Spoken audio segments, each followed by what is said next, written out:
just a come like a nuclear bomb. Talk to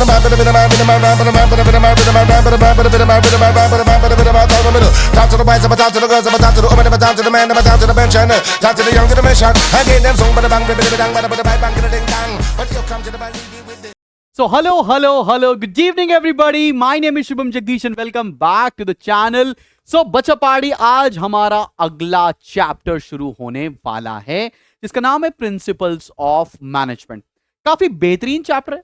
हम लोगों ने कॉमर्स के स्टार्टिंग के 5 चैप्टर्स आपको अपलोड कर दिए हैं और अब हम लोग आगे बढ़ने जा रहे हैं। हम हमेशा वन शॉट सीरीज लेकर आते हैं ताकि एक ही वीडियो में आपको सारा कंटेंट मिल जाए, कहीं भटकना ना पड़े। तो पार्ट बाय पार्ट का यहां पर कोई भी चक्कर नहीं है।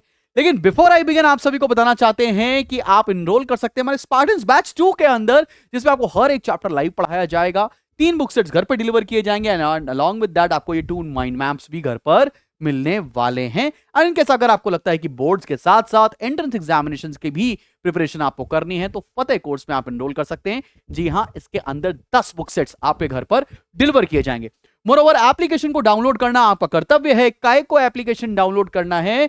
बिकॉज मैं इसके फ्री स्टडी मटेरियल सेक्शन में बहुत सारे नोट्स अपलोड करते जाता हूं, सारी पीपीटीज अपलोड करते जाता हूं, जो तुम डाउनलोड करके आराम से पढ़ाई कर सकते हो। तो चलिए बिना टाइम वेस्ट किए जल्दी से शुरू करते हैं आज का चैप्टर।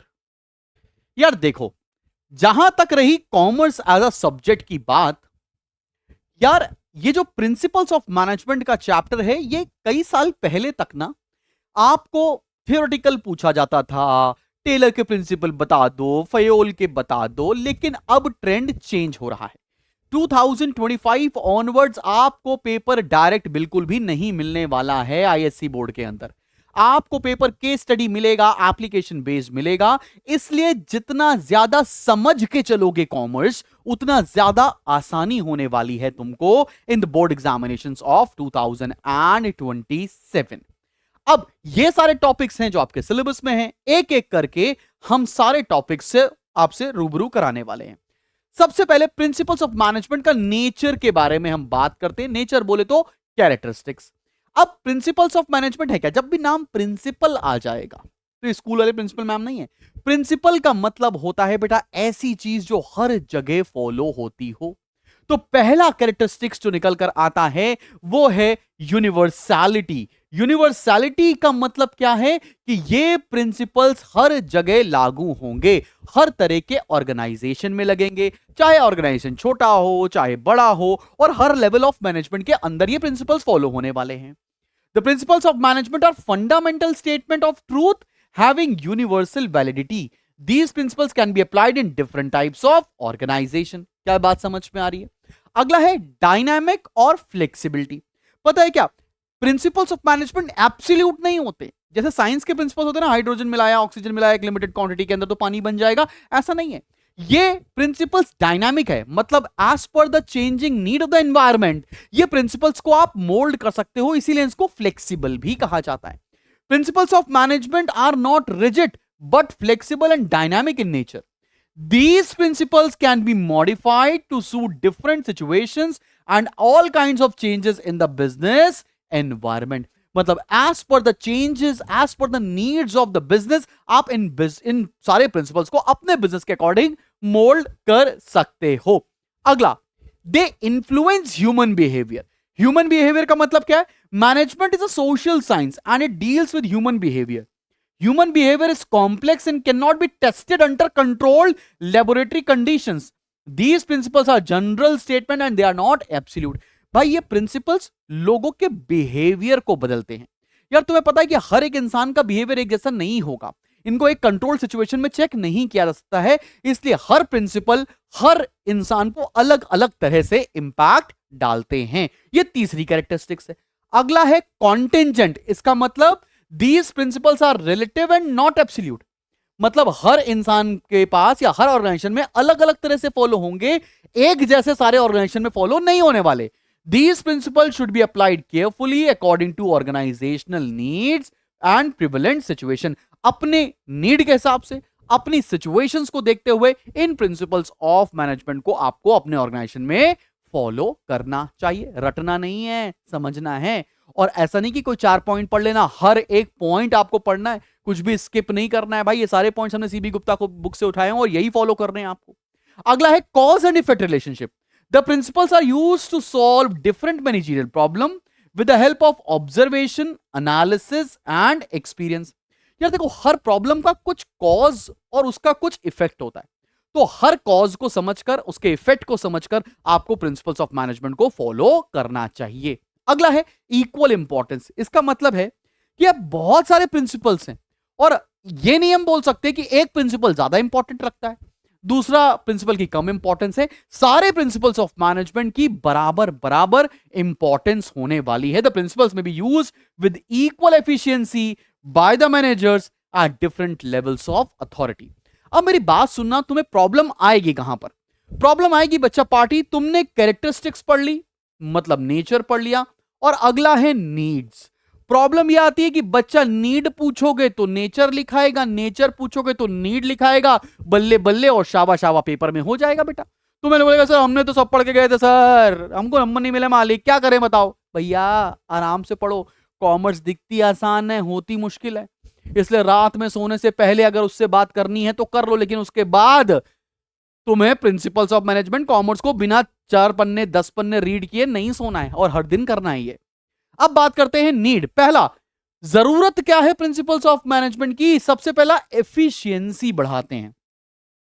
देखो, 2 टर्म्स होते हैं जब भी आप कॉमर्स पढ़ते हैं तो आपको समझना है, एक होता है इफेक्टिवनेस और एक होता है एफिशिएंसी। इफेक्टिवनेस का मतलब होता है काम को पूरा करना, एफिशिएंसी का मतलब होता है काम को पूरा करना with the least possible resources involve. तो एक इंसान को इफेक्टिव तो होना ही होना है, साथ में एफिशिएंट भी होना है। मतलब कम समय में ज्यादा आउटपुट हम कैसे लगा लें, कम पैसे में ज्यादा प्रोडक्शन कैसे कर लें, कम पढ़कर हम ज्यादा मार्क्स कैसे ले आएं, उसे बोलते हैं आप एफिशिएंट हैं। Principles of management have been developed from experience and various experts. These principles provide necessary guidelines to managers as to how they should act in different situations to obtain the best results. Managers को कैसे behave करना चाहिए workers के साथ, जिससे वो कम effort, कम time लगाए, ज्यादा आउटपुट और ज्यादा रिजल्ट ले आ सके। अगला, to crystallise the true nature of management. True nature of management होता क्या है? In the absence of principles it would not have been possible to develop a scientific and organised body of knowledge in management. देखो, actual में management का काम क्या होता है? मैनेजमेंट का काम यह होता है कि सारे लोगों से उनकी बेस्ट पॉसिबल एफर्ट्स के हिसाब से, नॉलेज के हिसाब से उनसे काम करवाया जा सके। मैनेजमेंट का मतलब कभी भी नहीं है कि खुद काम करो, मैनेजमेंट का मतलब होता है कि बाकी लोगों से कितना अच्छा काम करवा पा रहे हैं। Principles of management scientific methods हैं, तो आपको पता रहता है कि ये वाली सिचुएशन में हमको किस तरह से काम करवाना चाहिए, क्योंकि ये एक्सपर्ट्स ने बनाए हैं, ऑब्जर्वेशन एंड एक्सपेरिमेंटेशन के बेसिस पर बने हुए हैं। तो आपको किस आदमी से कैसे काम करवाना है ये प्रिंसिपल्स ऑफ मैनेजमेंट बताता है, तो ये इसकी बड़ी इंपॉर्टेंस है। अगला, to train managers. In the absence of principles the training of managers depend upon trial and error method. अब देखो, ट्रायल एंड एरर मेथड क्या है? हिट एंड ट्रायल भी बोलते हैं। अगर बोलते नहीं है चले तो चांद तक, ना चले तो शाम तक, वो वाली बात है। मतलब कोई भी, आप जैसे कि आपको पता है, आप हमसे पढ़ने आए हो, मेरा नाम शुभम जगदीश है, मैं बहुत साल से कॉमर्स का आईएससी एजुकेटर हूं, हमारा इंडिया में आईएससी यूट्यूब चैनल है।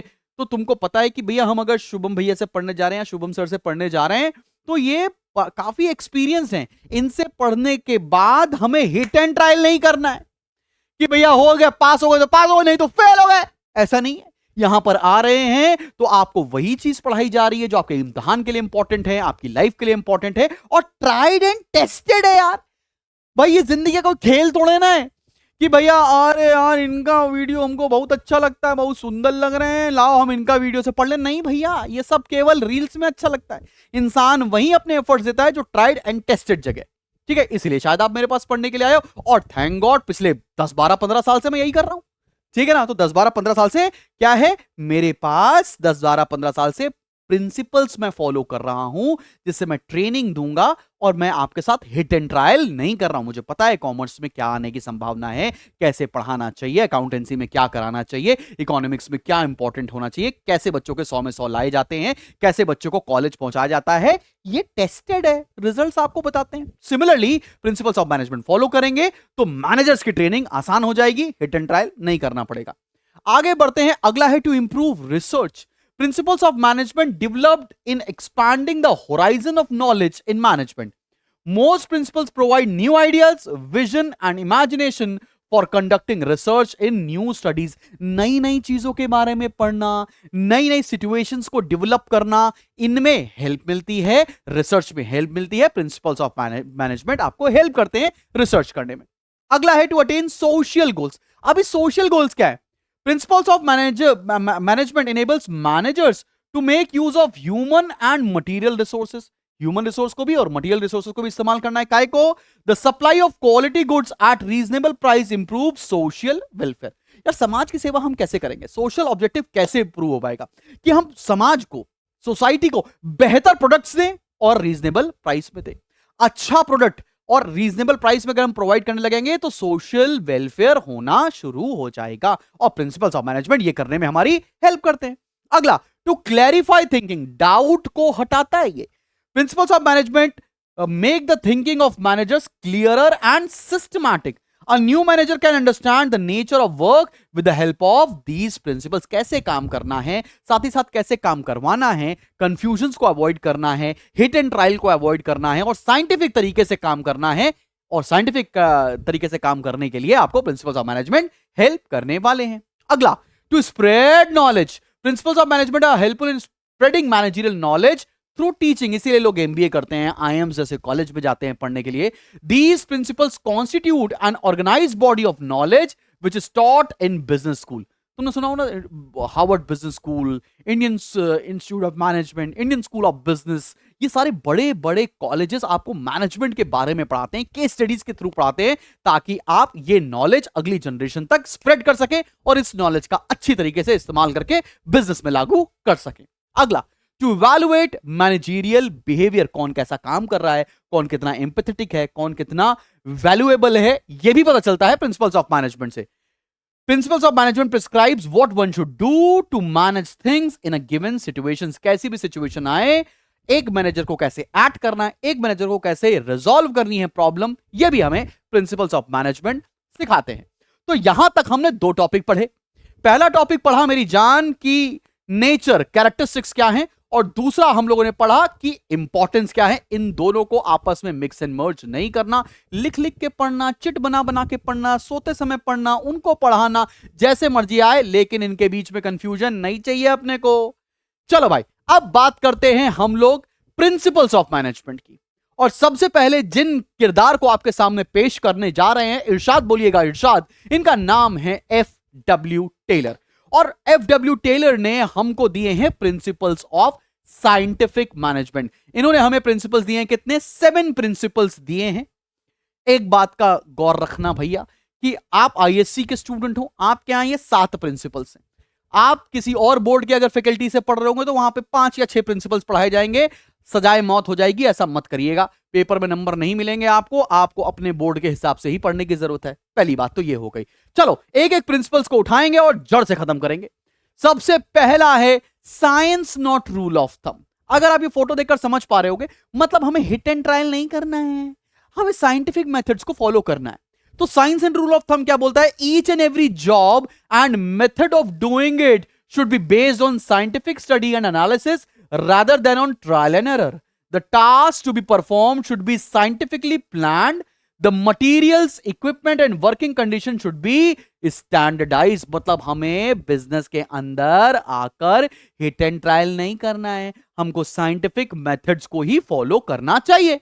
समझ में आया ना? पर बहुत बड़ी मशीन ले ली तुमने लगा दी टेक्सटाइल की फैक्ट्री, तुमने लगा कि बढ़िया कपड़े बनाएंगे, बढ़िया बढ़िया कपड़े बेचेंगे, और तुम्हें मशीन चलाना नहीं आता है.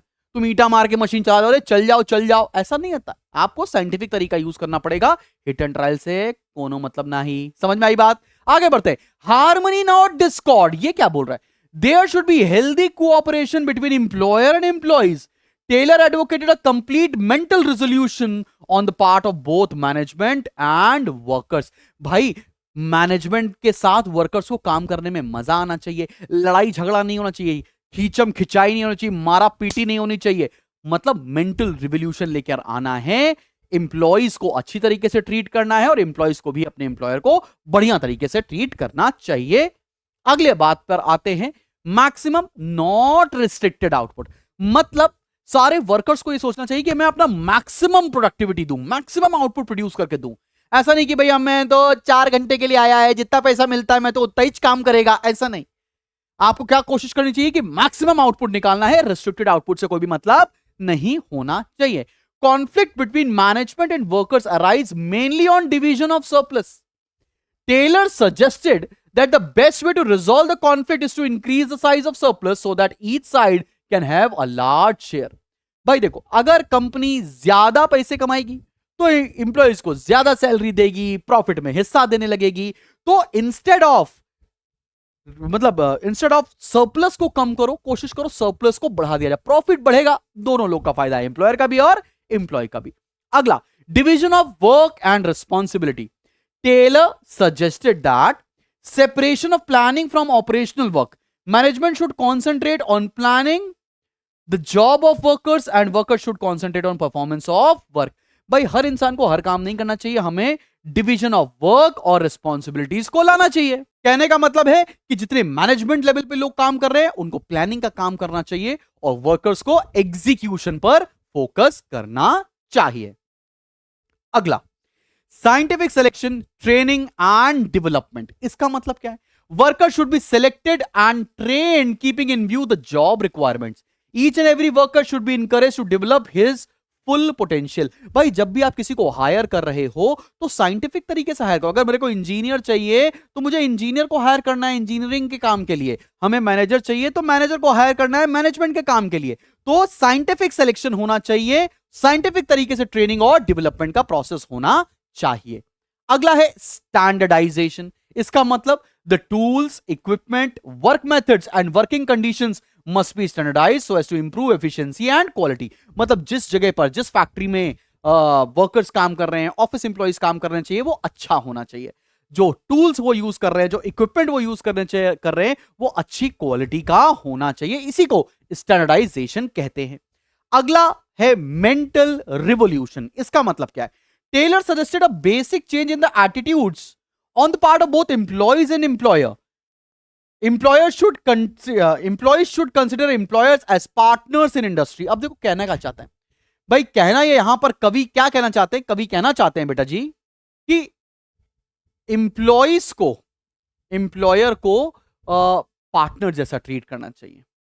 ठीक है ना? मतलब एम्प्लॉयर जो है, जैसे मैं नौकरी प्रोवाइड कर रहा हूं तो मुझे अपने एम्प्लॉइज को पार्टनर जैसा ट्रीट करना चाहिए और एम्प्लॉइज को, एम्प्लॉयर को as a father figure treat करना चाहिए। Mental revolution.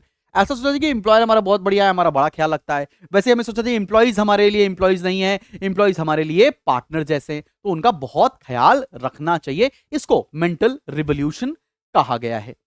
चलो भैया, अब हम बढ़ते हैं अगले किस्से की तरफ और अगला किस्सा है फयोल भैया का किस्सा। अब अभी एफडब्ल्यू टेलर आए और अब हेनरी फयोल की बारी है। हेनरी फयोल हमारे जिंदगी में आते हैं और 14 प्रिंसिपल्स देकर जाते हैं। एक एक करके ये 14 के 14 प्रिंसिपल्स तुम्हारे दिमाग में डालने का काम अब उनका। चलो शुरू करते हैं। चलो भैया, गिराते हैं फयोल को एक एक करके। पहला प्रिंसिपल आता है division of work.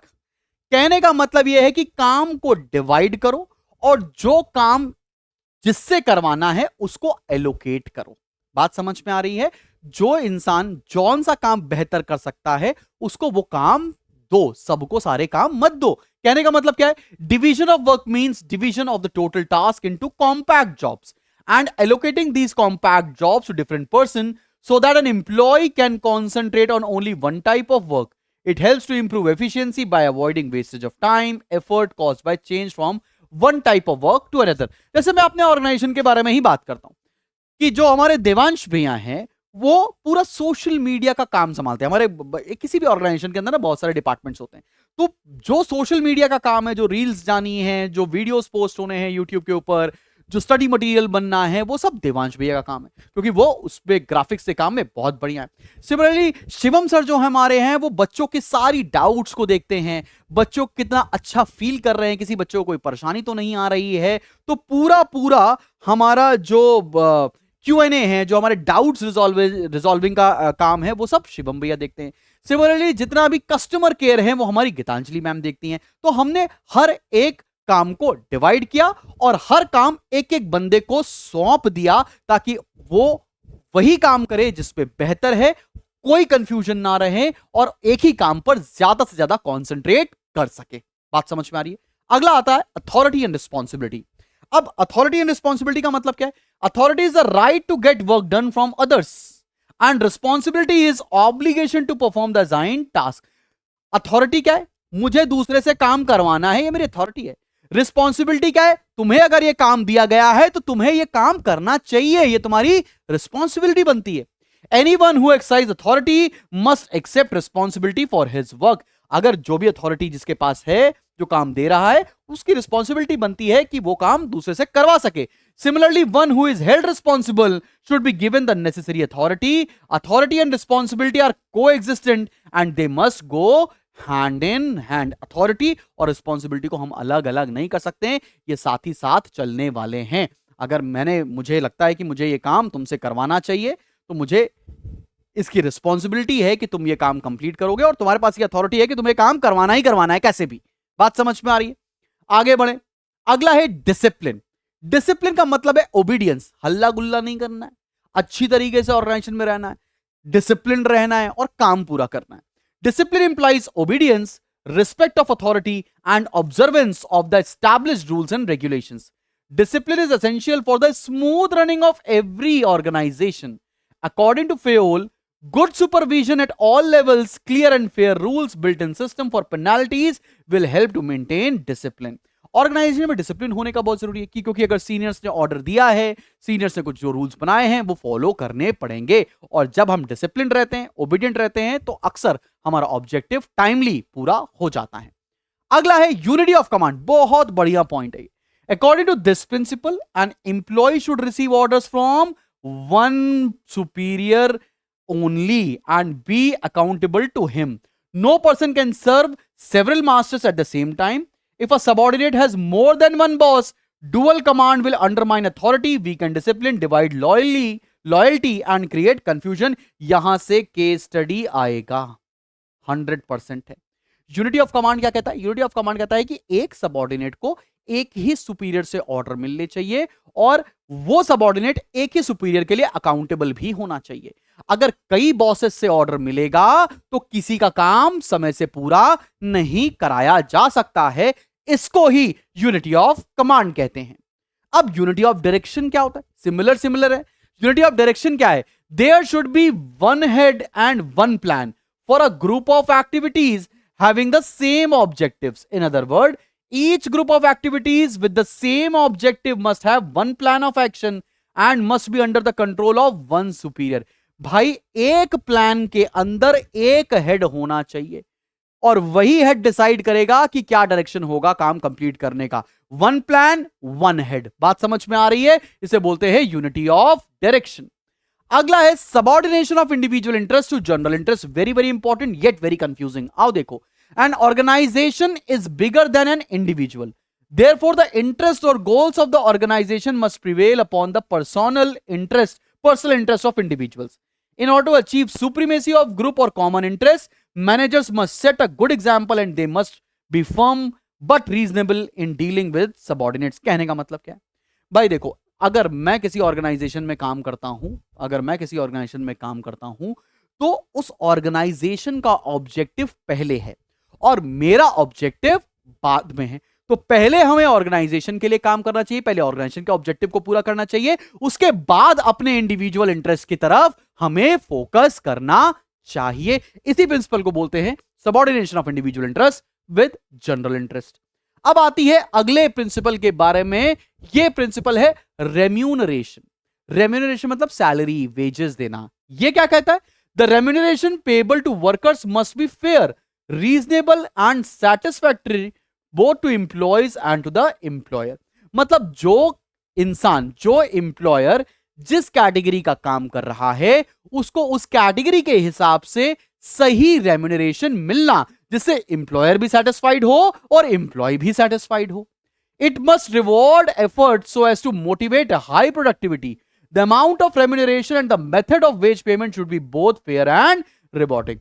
Rewarding fair तो होना चाहिए, जस्ट तो होना चाहिए, रिवॉर्डिंग भी होना चाहिए, ताकि एम्प्लॉइज हमेशा बूस्टेड फील करें, मोटिवेटेड फील करें, ताकि ज्यादा से ज्यादा वो ऑब्जेक्टिव्स को पूरा कर सकें। समझ में आ रहा? बोलते बोलते मुंह दर्द होने लगा भाई। और पता है तुमको, ये मैं वीडियो रात में रिकॉर्ड कर रहा हूँ, आई गेस रात का 12:30-1 बज रहा होगा, क्योंकि जनरली मैं सारी रिकॉर्डिंग रात में ही करता हूँ, शांति रहती है।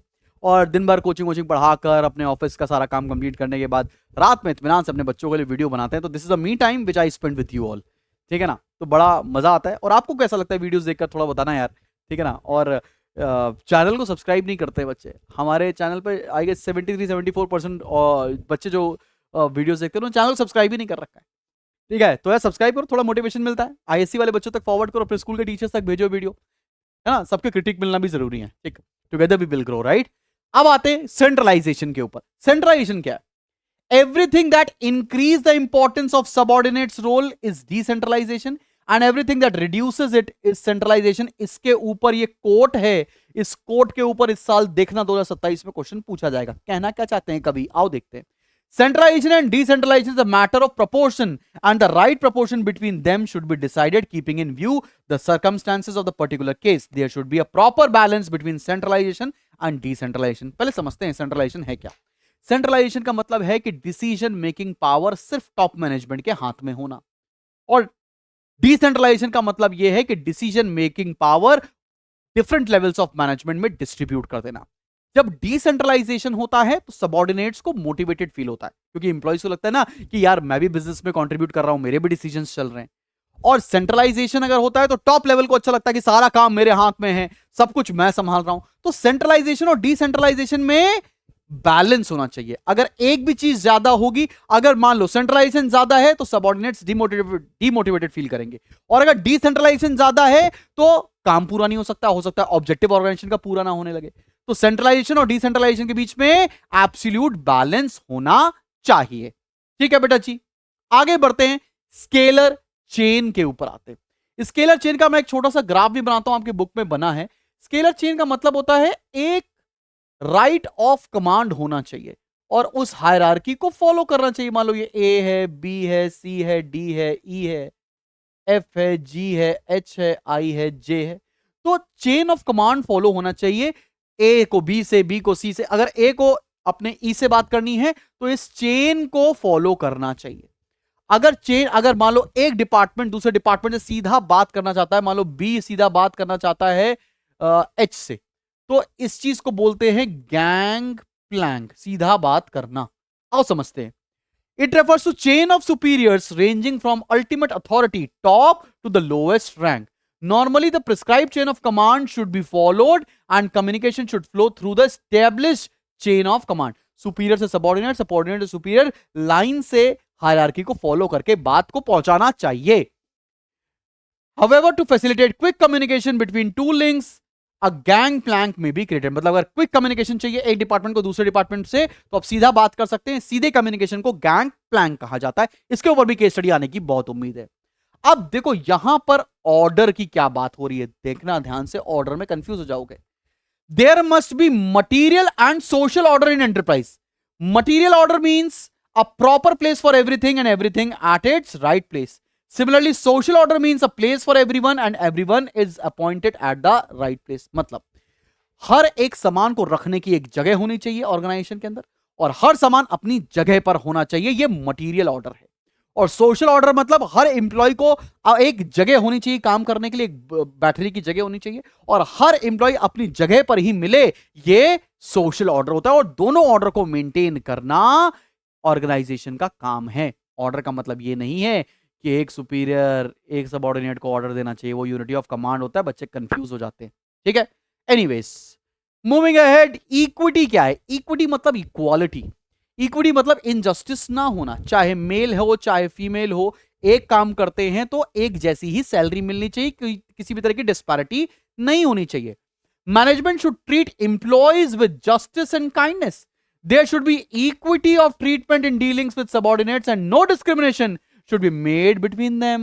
Nepotism, favoritism should not exist as these are injurious to the motivation and morale of employees। अच्छा, आपके स्कूल में भी होता होगा ना कि कुछ जो स्टूडेंट्स बहुत बढ़िया होते हैं पढ़ने में, वो टीचर्स के बड़े फेवरेट होते हैं, ठीक है ना। और कुछ स्टूडेंट्स बिल्कुल भी फेवरेट नहीं होते, जिनको देख कर टीचर को लगता है यार क्यों आ गया ये क्लास में। तो तुम्हें क्या लगता है कौन सा प्रिंसिपल वायलेट हो रहा है यहां पर? इक्विटी। इक्विटी का मतलब है सारे एम्प्लॉयज को एक नजर से देखना, कोई नेपोटिज्म नहीं, कोई फेवरेटिज्म नहीं, सब एक जैसे हैं, सबको एक जैसा रेम्यूनरेशन देना, ठीक है, अगर वो सेम क्वालिटी ऑफ वर्क करते हैं।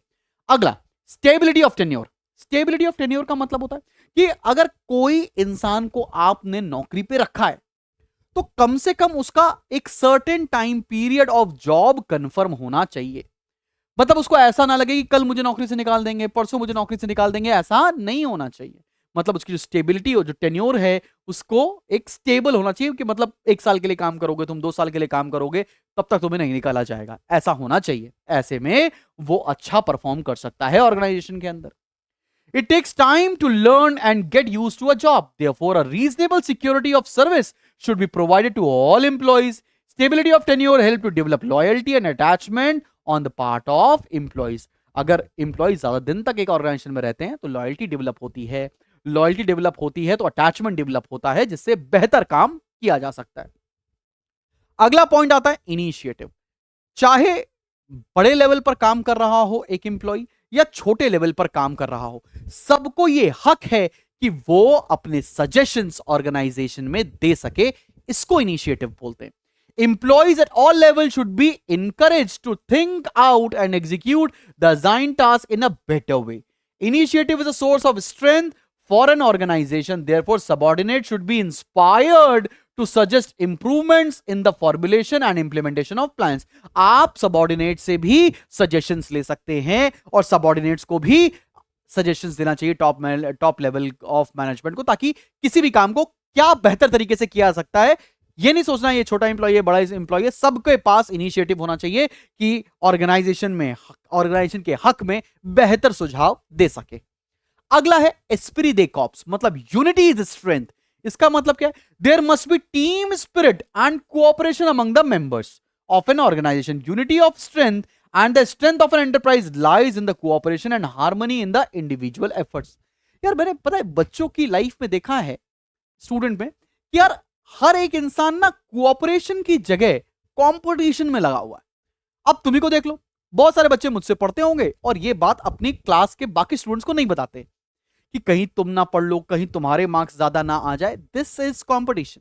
Cooperation is helping your friends. किसी भाई मैं तो शुभम भैया से पढ़ता हूं, शुभम सर से पढ़ता हूं, देखो मेरा ये कंसेप्ट क्लियर हो गया, तुमको भी पढ़ना चाहिए क्योंकि तुम्हें भी ये बेहतर सीख मिल जाएगी। तो एस्पिरिट द कॉर्प्स होगा, यूनिटी स्ट्रेंथ होगी, टीम स्पिरिट होगी, तो तुम आगे चल के लाइफ में बहुत बेहतर करोगे। और ये सीखना ही तुमको अभी से चाहिए।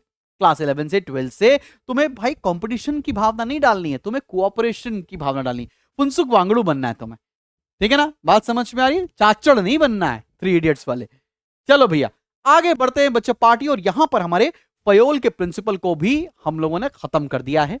अब टेलर और फयोल का डिफरेंस भी पूछा जाता है। 3 से 4 पॉइंट आप प्रिपेयर कर सकते हो, सारे पॉइंट रखने की जरूरत नहीं है। आओ जरा देख लेते हैं।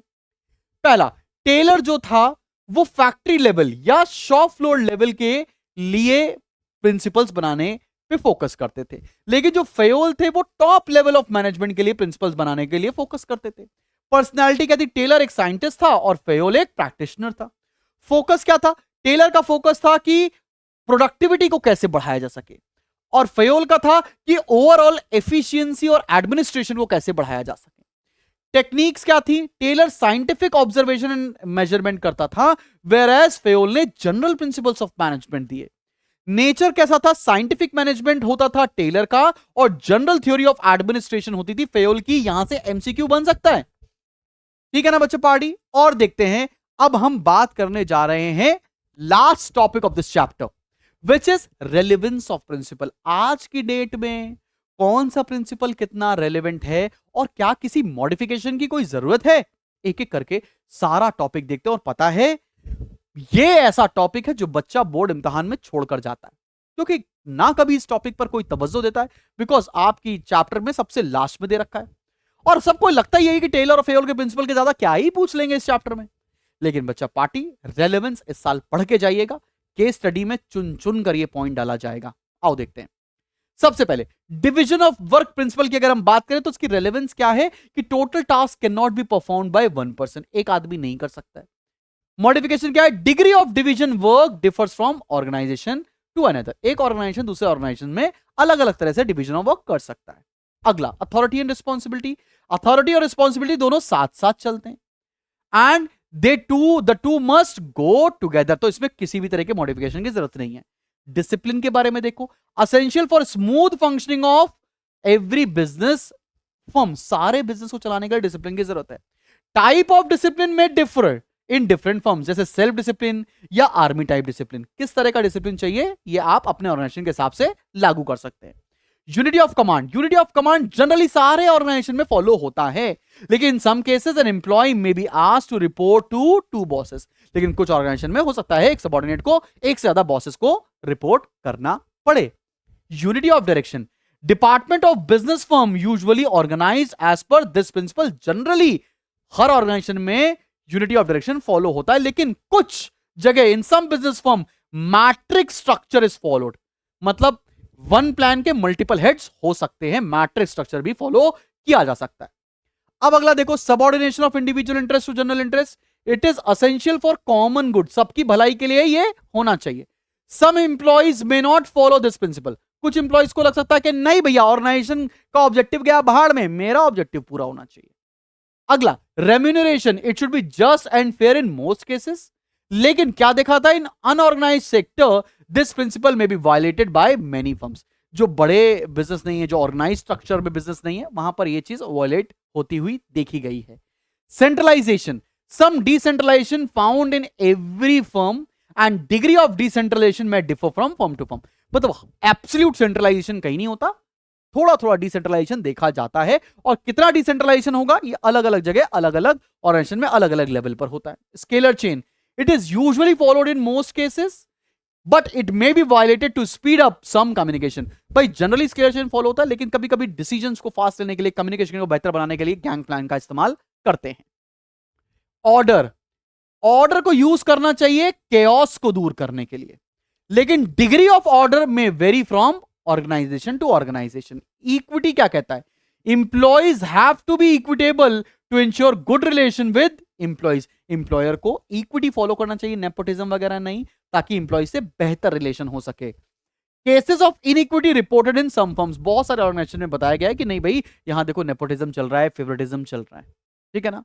Stability of tenure in the interest of employer too. अगर एक इंप्लॉयर को पता चल जाएगा कि अगला जो हमारा इंप्लॉय है वो एटलीस्ट 1 साल 2 साल के लिए काम करेगा, तो इंप्लॉयर को भी सेटिस्फाइड फील होता है, और ऑन द कॉन्ट्ररी इंप्लॉइज को भी। कंपनीज में हैव टू रिट्रेंच इंप्लॉइज। कई बार ये देखा जाता है कि कंपनीज अपने इंप्लॉइज को रिट्रेंच कर देती है, निकाल देती है, क्योंकि हो सकता है कंपनी में लॉसेस हो रहे हो सकता है जरूरत से ज्यादा लोगों की भर्ती हो गई हो, उतने लोगों की जरूरत ना हो, तो वहां पर ऐसा स्टेबिलिटी ऑफ टेन्योर वायलेट होता देखा जाता है। Initiative, employee suggestions useful for employer. Employee suggestions are useful for employer. Employee जो सजेशन देता है at times देखा जाता है कि employee के लिए बेहतर है, यूजफुल है। Some employer do not permit employees to take initiative. बहुत सारे ऑर्गेनाइजेशन में यह भी देखा जाता है कि टॉप मैनेजमेंट को बिल्कुल भी पसंद नहीं है कि जरा सा भी इनिशिएटिव एम्प्लॉइज करें। और लास्ट है esprit de corps, unity relevant for all. सारे ऑर्गेनाइजेशन में जरूरी है अगर यूनिटी होगी। In some organisation there is lack of esprit de corps. बहुत सारी ऑर्गेनाइजेशन में यह भी देखा गया है कि टीम स्पिरिट को फॉलो नहीं करते हैं लोग। So this is it from the entire chapter of principles of management.